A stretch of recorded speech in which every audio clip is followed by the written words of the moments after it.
We've written down now this notion that we've defined qualities of motion, and we've namely defined an acceleration as a derivative of a velocity, or consequently the second derivative of a position with respect to time. And we've argued that for this course, for now, A is going to be constant. And if A is constant, this allows us to write down a so-called position function. If you have a position function, you clearly must have a coordinate system, otherwise it has no meaning. And this was the position function. Actually, it's not quite true, because you don't necessarily need a coordinate system for this, believe it or not. You can do the same thing with a vector addition that you've been doing, where your length of your vectors will scale with t. But if one has a coordinate system, if one has coordinate, then r of t is also the x coordinate as a function of time I plus so on down the line. And so therefore, for two vectors, for this r of t to be written like this, and this r of t to be written like this, component by component says that the x coordinate as a function of time will be, for example, this plus 1/2 ax t squared, and so on down the line, right? And we were able to bring up one more thing from this, namely that in one dimension, here's the position function. Can you see? Yeah. V of t is v naught plus at.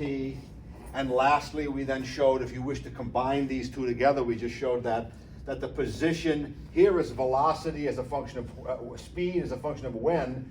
This is position as a function of when, but we could now have position as a function of speed, or vice versa. And we showed how that comes. It comes from this equation and this equation together give that equation. And so these are your kinematic so-called equations. There's one thing I would like to do that brings in a little bit of mathematics quickly, and that is to show you the definition of an average speed and why the average speed, we wrote down the so-called average speed as what? As the change in position over time. We want to show that's true, and then we'll jump into two-dimensional motions, because I think it does a little bit of mathematics. So if you had a number, let's suppose you had a set S, and that set S contained the numbers 1, 2, and 3. And I asked you what was the average of S? What would you tell me? Say it again? Add and divide by 3, right? So you would take let's suppose in general S is comprised of elements S1, S2, and so on down the line. Then the average is 1 upon n multiplied by the sum of the SIs, right? But this is clearly some discretized set of numbers, right? And of course, they're numbers, right? You can't have orange, red, and blue, and that's what's the average of set S, right? They have to be numbers. What happens, however, if instead of a discrete set of numbers, what you ultimately have is a function? What does it mean to be the average of a function? So if you had a set of numbers, it's clear you add them up. But what happens if instead it was some function from, let's say, A to B, and I asked you what was the average over AB? How would you solve that?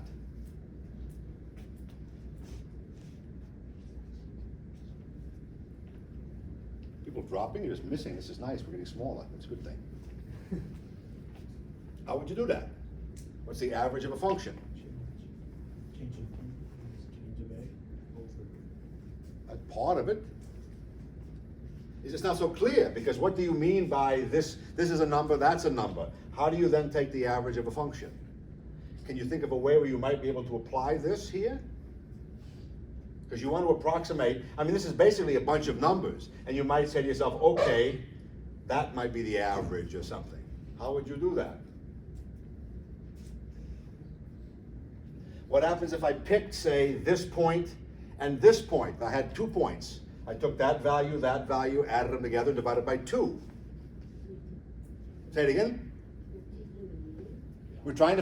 So if we have a set of numbers here, the mean of that set is the sum divided by the number. But what happens if the thing that we're trying to take the average of, namely here, we're after, is not a set of numbers, but is a function. It's a continuous set of numbers. How do you define an average? The sum from A to B. So, Of what though? Of all the numbers in there? all the numbers. Ultimately, you're right. Yeah.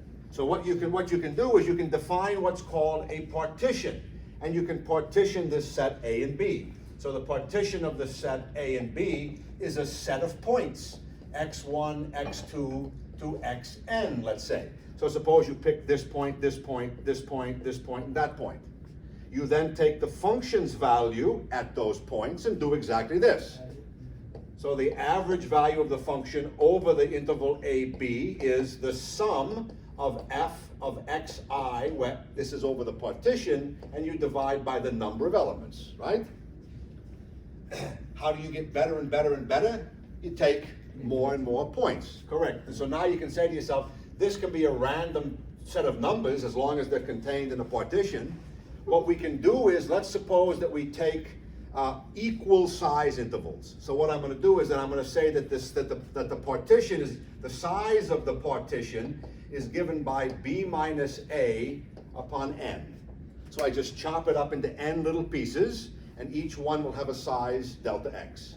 So therefore, I can get from this side to this side by doing some number times the step, right? 5 steps, and I wind up there. If I do that, then clearly n is given by what?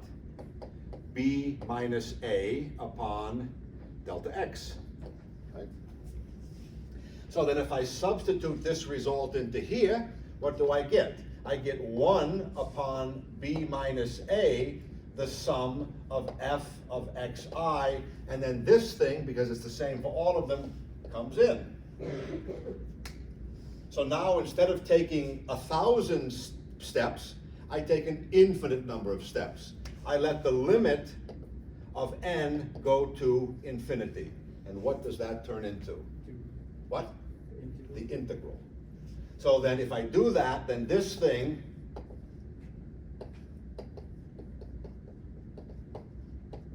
turns into the average value of a function over some interval, a to b, is 1 upon the integral from a to b of f of x dx.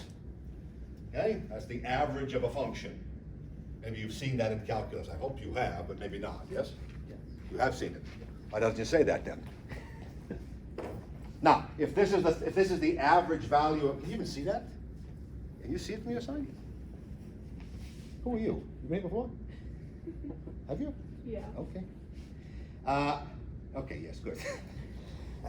The mask fooled me.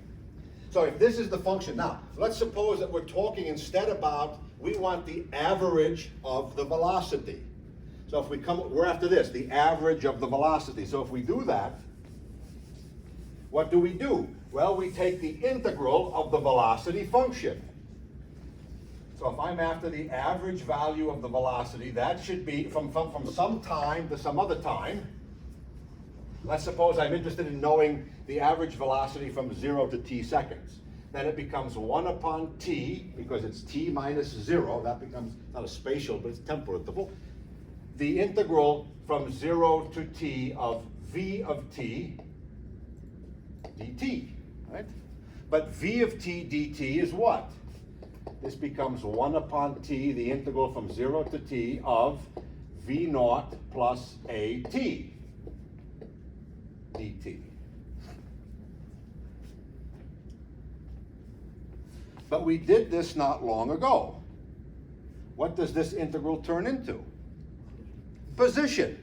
So this thing is x of t minus x of 0. And so you see then that the average velocity is 1 upon the time interval x of t minus x naught. So it is the change in position over the change in time. So it follows accordingly. But the average value of a function is quite a useful concept. Okay? So I think we defined it this way intuitively, but now we've shown you in terms of calculus that that's indeed a reasonable choice to make. Okay? Any question thus far? That's an aside more so than anything else. Okay, the last piece of theory I want to do is to look now at a particular kind of motion to generalize this position function. We've played around a little bit with one dimensions. We'll play with more. I just want to introduce the two-dimensional concept first. So if we go back to our position function of time, R naught plus V naught t plus 1/2 AT squared. I want to introduce a special kind of motion, which is called projectile motion. A projectile motion, so-called projectile,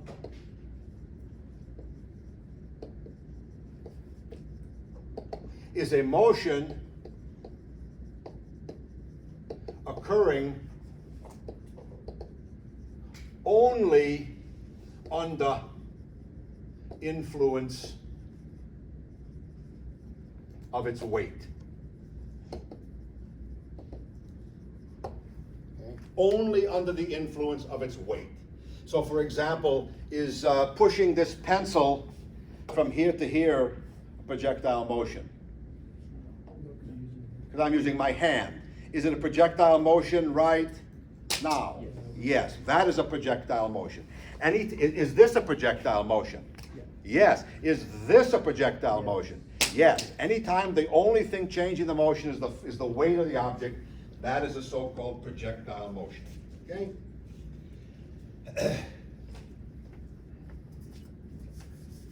And so if we choose now a coordinate system, let us choose what might simply be the obvious choice. Suppose that this was our universe, and let's suppose that the horizon was here, and we had some vertical coordinate like this. Let's call this positive y, and let's call this positive x.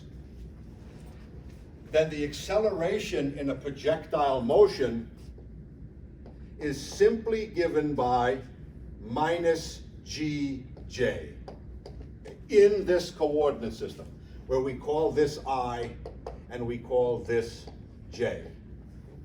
If I would have called down positive, then this would have been a positive number. So this is only true if you call up positive. There's no reason that you have to choose up positive except psychologically.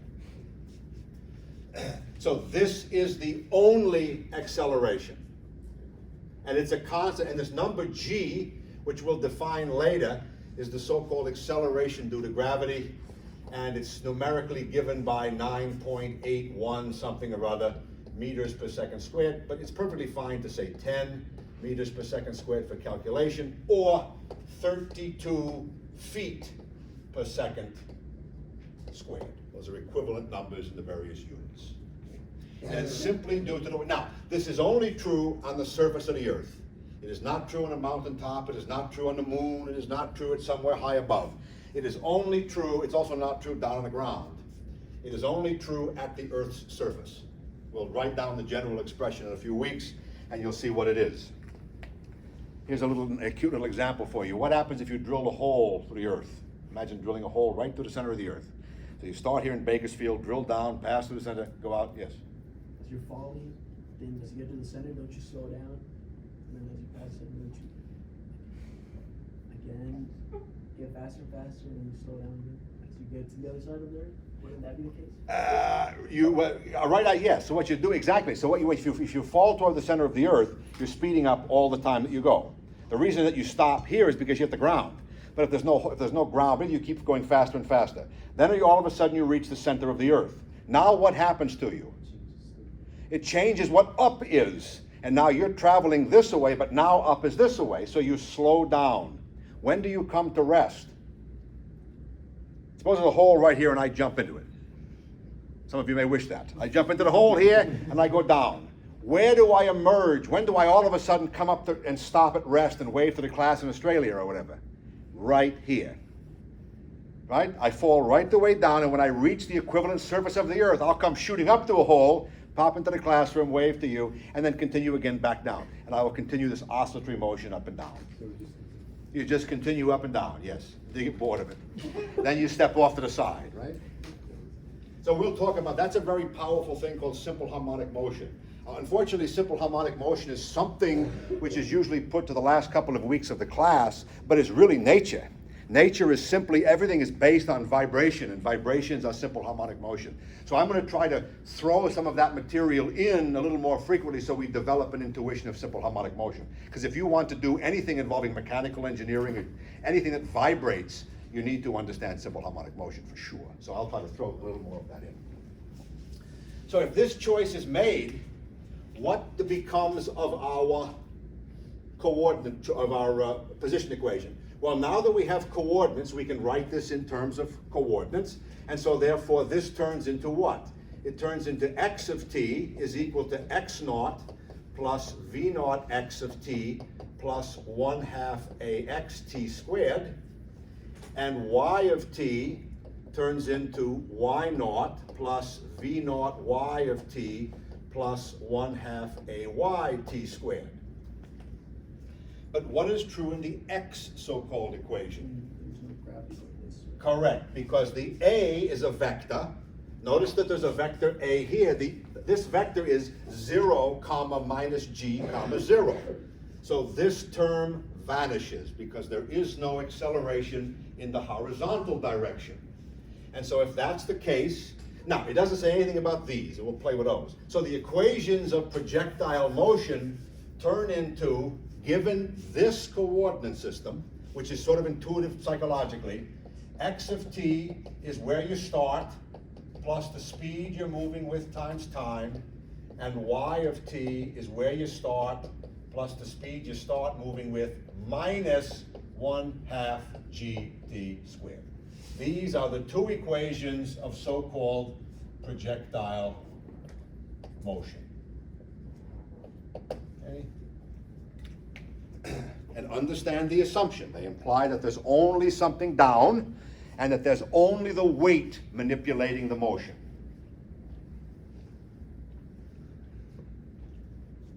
Again, there's one thing we can do to gussy it up that looks like the other one where we can solve something. So what are we describing here? We're describing the motion of launched cannonballs or launched baseballs or footballs or whatever. All kinds of motions like that.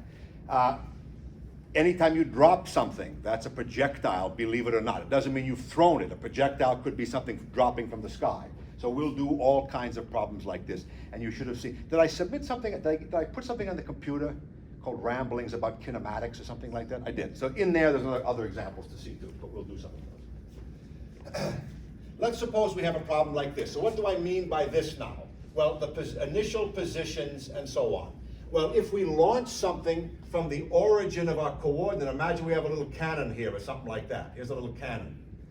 If we launch it from here, then the initial position of the cannonball, of course, would vanish. So let's suppose we get rid of these, let's say, in our problem. That leaves us now only these. What do we mean by V naught x and V naught y? The velocity in the x Keep going. and the velocity in the y. So the initial speed in the y and the x direction. So suppose we launch the cannonball and it comes shooting out of the barrel like this. And it does so initially at some angle theta naught. It's not going to stay that way, but the instant that it leaves the barrel, it's moving that away.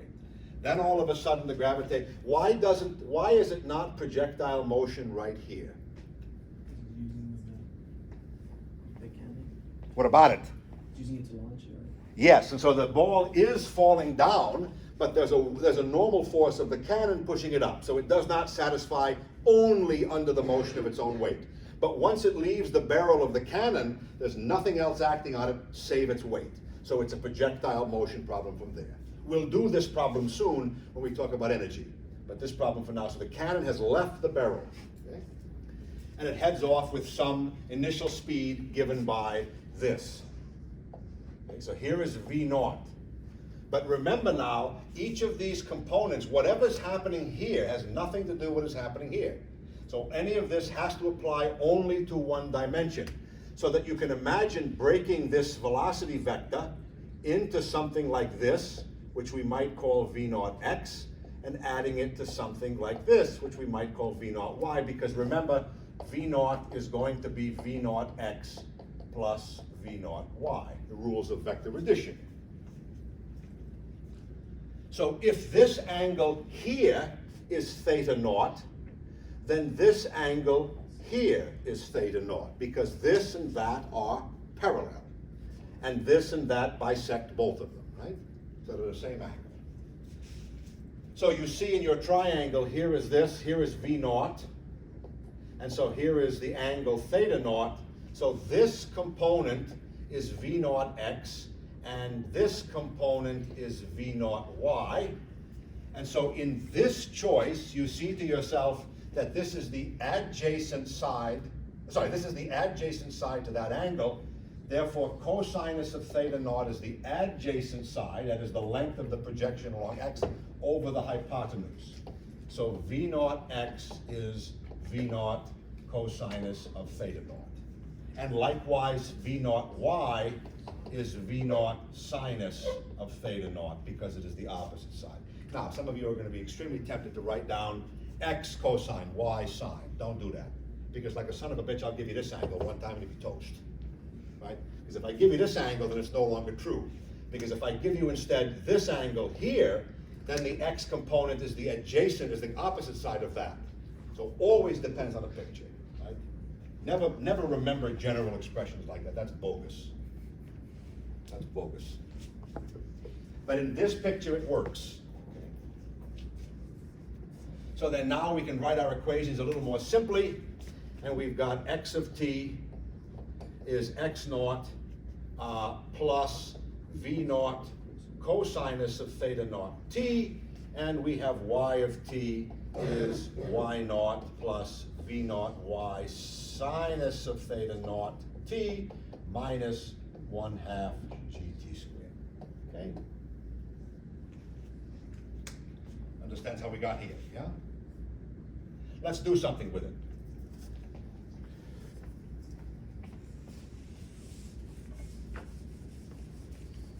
Let's derive the famous result. Suppose that we start with a cannonball, and we launch a cannonball. Let's speak it. Let's hold.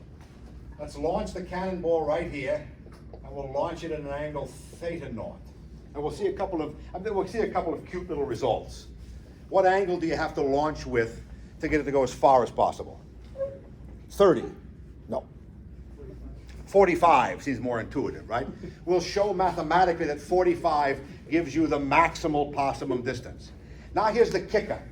Suppose that you walk up to, we were talking about launching goals, right? Suppose you walk up and you kick a ball at 10 degrees. So it just comes off. This angle is very shallow, 10 degrees. It goes and lands there, okay? Suppose somebody comes up and says, nah, and it kicks it real high and it goes up at 80 degrees. So you launch, one of them launches like this at a very shallow, and the other one launches like this at a very high angle. Which of those two is going to go farther? The 10-degree one, right? No. They will go exactly the same distance. Anytime you launch at an angle and its complement, they'll go at exactly the same distance. So 10 and 80, 20 and 70, 30 and 60. With the same force? Like you have to kick with Aha! That's an interesting idea. Yes. As long as they leave with the same speed, yes, the launch angle is the same. And it won't affect it. So that when we start talking about actually launching things, that's where that'll come into play. But once it leaves, it doesn't matter if this is a P or a piano. As long as it leaves with the same speed, it'll travel the same distance. But how the hell do you get it to the same speed if it's a P or piano? Applies a different amount of force. But once it leaves the barrel, as long as it has the same speed, a P and a piano do the same thing, right?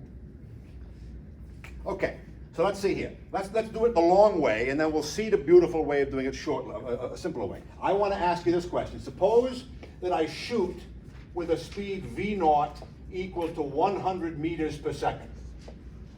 And I launch it at an angle of 45 degrees. I want you to tell me how far, first of all, this thing will travel horizontally. So how far does it go up here? And let's call that distance R. From here to here, where it lands on the ground, that's called R. For both the 10 degrees and the... No. For this, ignore this obfuscation. Just this one right here. 100 meters per second, 45 degrees. Okay? So start by cogitating that problem and seeing what you get.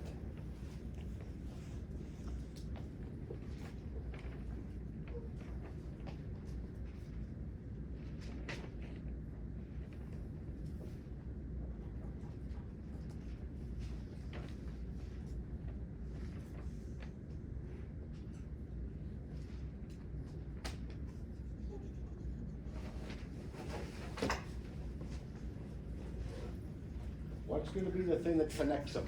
That's the key. What's gonna connect them? Can you put this assemblage, this mathematics, into what I'm asking for there? That's the hard part. Here are your so-called equations, but I'm asking you a different question. How far will it go horizontally? So in your mind, which of these two fits the bill? The top or the bottom one? The top one has something to do with how far. So you're looking for this. What don't you know? In this, the time. You don't know the time. But you do know something here. So what's this one gonna help you get? Time, right? It's gonna help you get the time. How do you get the time from here? What do you know? What's it mean to hit the ground? 0. Y will be 0. Correct. Keep going. We'll do it together, but keep going. Think about it.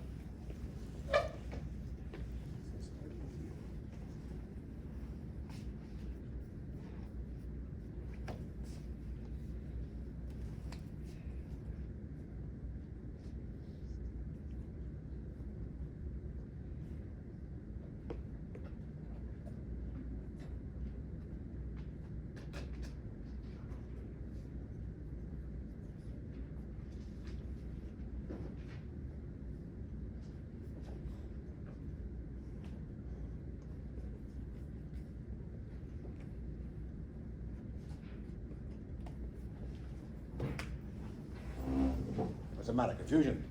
Confusion? Yeah, I'm just trying to line up everything. You gotta figure out what's corresponding to what over here. So what are these two? What is X naught and Y naught if we choose this as our picture? The initial position of the cannonball. 0. 0. Because we're gonna put we put our origin right here where the cannonball leads. So that means X naught is equal to Y naught is equal to 0. That's one piece. So the equation reduces to x of t is v naught xt, and y of t is v naught yt minus 1/2 gt. Okay.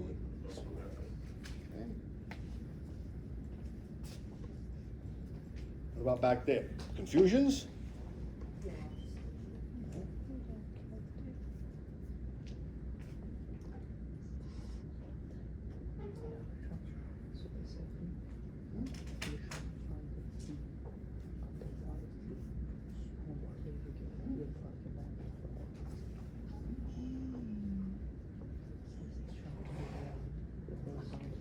Correct. Go on, right?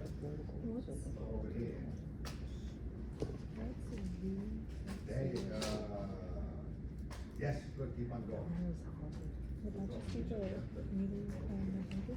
Then I'll just see the 100. I hear you. Right there.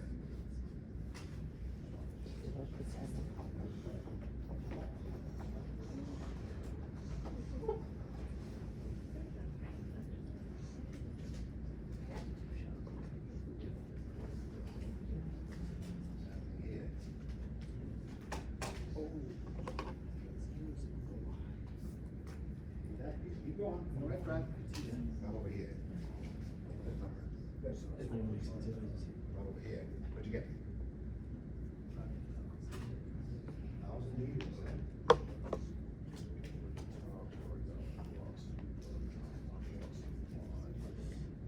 14 seconds, I believe it. Good. Good.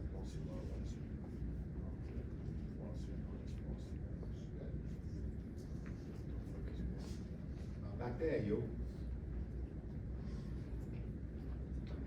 Don't know where to begin?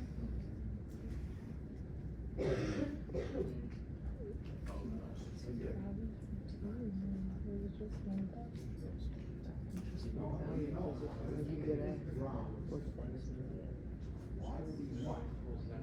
Correct, go on. Hey.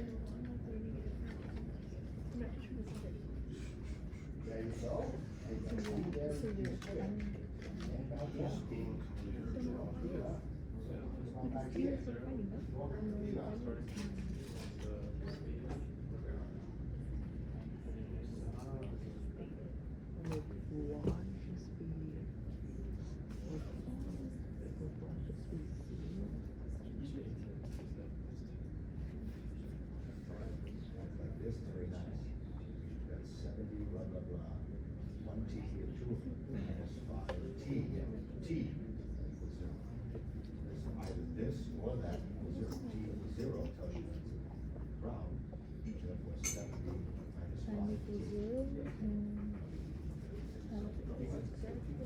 could hear you. Okay, now that's y of t, you're correct. So at y of 0, you know what you're gonna get, because when the thing starts, where does it start? The clock starts running right here. What's its position? So that's gonna give you 0, but you want the other one when it's some later time. Okay? At some later time. What's happening here? That's correct. So what's that gonna find you? It'll give you two solutions. Time when it's here, because you're saying when is y 0? 0 right there when it starts, and it's 0 at some later time. And what can you learn from that later time? How far? Correct. Yes. This is nonsense, or am I getting somewhere? What is this 100 minus such and such? Y. No, say the 0 equals 0, right? 0 equals 0. No. Be careful, because what we're doing is we're breaking it apart. So V naught X is V naught, and of these numbers, what is V naught? 100 times the cosinus of the launch angle. That's it. I know, but I was going by the YT. Here. Yeah. Well, this is still 100 times the sinus of the angle.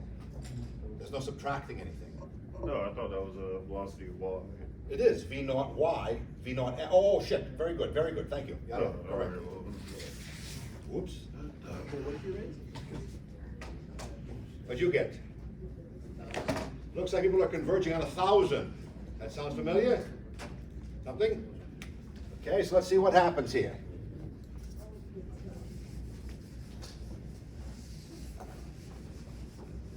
So are people understanding what these are telling you? What are these equations telling you? The velocity and the direction. Not the velocity, not these equations. These equations are simply telling you where, when. You give me a when, these equations will tell you where. They will tell you where horizontally and where vertically. That's what they're telling you. And so if what you know is that this thing is going to travel its farthest distance when it hits the ground. If it's right here, it hasn't gone its farthest distance because it can still fall some more. So to hit the ground, to be its farthest, means it's going to go back to the ground. It's going to go up, it's going to start traveling, and eventually hit the ground. So you know in your mind, you know that at some time, let's call it t twiddle, that y of t twiddle is going to equal 0 in our coordinate system. That's what it means to hit the ground.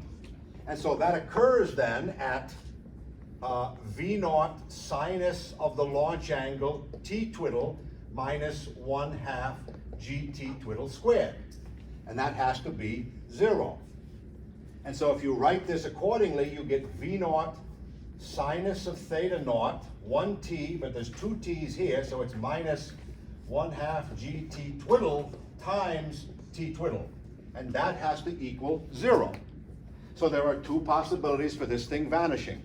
Either this equals 0, or this equals 0. What does this equaling 0 correspond to? The beginning position, so it's buried in there. So then you want to find out when this term equals 0. So you want to find out when V naught sinus of theta naught minus 1/2 gt twiddle is equal to 0. And if you do that, you find out that t twiddle is given by 2 V naught sinus of the launch angle over g. So that's the so-called time of flight or whatever. Yeah? What do you know then is true? Well, you know that the horizontal position of the projectile at that t twiddle is what we're calling aw, right? And so therefore aw is equal to V naught x, which is V naught cosinus of theta naught multiplied by t, what the hell is it? Right here. Multiplied by t, but at this special t, it's given by this. So you get 2 V naught sinus of theta naught over g. And look what we've eliminated effectively. So if we gussy this up, and this is where your problem set number 1 comes in, you find out that it's given by 2 V naught squared cosinus of theta sinus of theta over g. And that is the so-called range. And so if you stick in the number here 2, what is V naught going to be? No, Oh, wait. 100. 100. V naught, this is the speed. There's no component telling you X or Y. Then what is this number going to be? 45. This is going to be 45, and that's your 10. If you stick your numbers in, you get what? 1,000? Something like that? Apparently you get about 1,000 meters. And what'd you get for T twiddle then? You had it, didn't you? What is it? 14 seconds.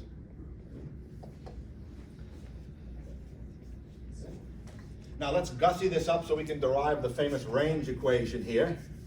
If you look at your problem set number 1, the clown who wrote those asked you a question, which was, can you write sinus of 2 theta as something?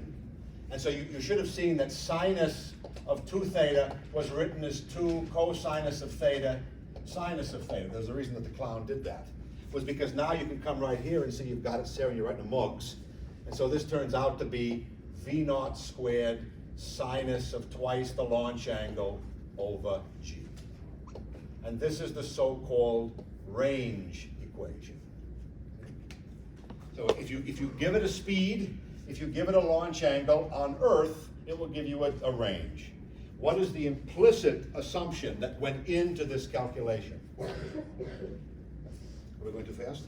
Okay. What is the implicit assumption that went into this calculation? The initial. And the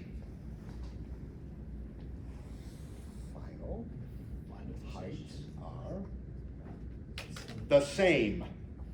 That's the initial assumption, that whatever it leaves from horizontally, it lands at horizontally.